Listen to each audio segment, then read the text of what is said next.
తెలంగాణ ప్రజానీకానికి నా శతకోటి వందనాలు. వృద్ధులు, వికలాంగులు, వితంతువులకు తెలంగాణ రాష్ట్ర ప్రభుత్వం అదిరిపోయే శుభవార్తను తీసుకొని రావడం జరిగింది. దీనికి సంబంధించిన క్లియర్ కట్ ఇన్ఫర్మేషన్ మనం పూర్తిగా చూద్దాం. కానీ వీడియోని మాత్రం ఎండింగ్ వరకు చూడండి. మీరు ఈ విధంగా ఎండింగ్ వరకు చూస్తేనే రాష్ట్ర ప్రభుత్వం నుంచి వచ్చి మనకు క్లియర్గా అప్డేట్లు అనేది అర్థం కావడం అనేది జరుగుతుంది.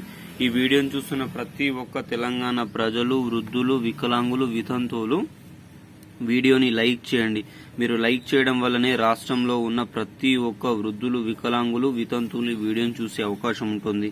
వారు కూడా ఈ వీడియోకి సంబంధించిన ఫుల్గా ఇన్ఫర్మేషన్ అనేది తెలుసుకోవడం అనేది జరుగుతుంది. కావున ప్రతి ఒక్కరూ లైక్ చేయండి, అదేవిధంగా షేర్ కూడా చేయండి, అదేవిధంగా సబ్స్క్రైబ్ చేసుకోండి.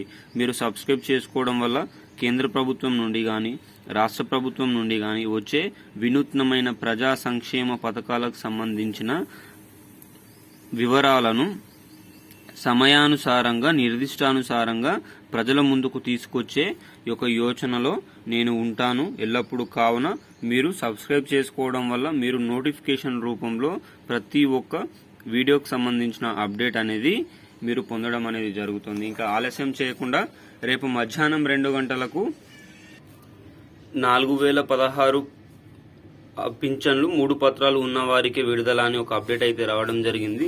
మామూలుగా అయితే డిసెంబర్ 7న అధికారం చేపట్టిన కాంగ్రెస్ ప్రభుత్వం డిసెంబర్ 25న అదేవిధంగా ప్రతి నెల 25కు పింఛన్లు ఇస్తూ వస్తున్నది. ఈ నెల పింఛన్ కూడా ఈ నెల 25కు వస్తుందని అందరూ అనుకున్నారు. దానికి తగ్గట్టుగానే ప్రణాళికలు చేశారు, కానీ విఫలం కావడం అనేది జరిగింది. ఎందుకంటే రాష్ట్రంలో election commission of India code ఉంది కాబట్టి ఈసీఐ పర్మిషన్ తోటి మాత్రమే పింఛన్లను పంపిణీ చేయాలని చూస్తున్నారు. దానికి సంబంధించిన అప్డేట్ అయితే రావడం జరిగింది.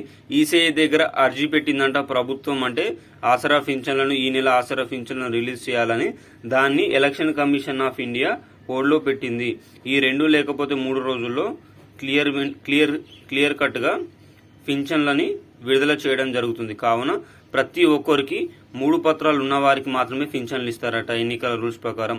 ఆధార్ కార్డు, రేషన్ కార్డు, సదరం సర్టిఫికేట్స్ ఎవరైతే పెట్టారో ఆ సదరం సర్టిఫికేట్, వితంతువులకు మాత్రం భర్త చనిపోయిన సర్టిఫికేట్ చూసి కూడా ఈ నెల ఆసరా పింఛన్లను అయితే ఎలక్షన్ కమిషన్ ఆఫ్ ఇండియా అయితే ప్రకటించడం అయితే జరుగుతుంది. అందరైతే ఈ పథకాలను దగ్గర పెట్టుకోండి. రేపు మధ్యాహ్నం 2 గంటల నుంచే ఈ ఆసరా పింఛన్లు 3 పత్రాలు ఉన్న వారికి మాత్రం విడుదల కావడం అనేది జరుగుతుంది. ఈ వీడియో ఎండింగ్ వరకు చూడండి. అదేవిధంగా ఆసరా పింఛన్లు, మార్చి ఆసరా పింఛన్లు, ఫిబ్రవరి ఆసరా పింఛన్లు, ఫిబ్రవరి ఆసరా పింఛన్లు ఎవరికైనా వచ్చినాయా రాలేవా అనేది కూడా కామెంట్ రూపంలో తెలియజేయండి. వీడియో నచ్చితే ఒక చిన్న లైక్ చేయండి, షేర్ చేయండి. జై జవాన్, జై కిసాన్, జై హింద్, జై భారత్.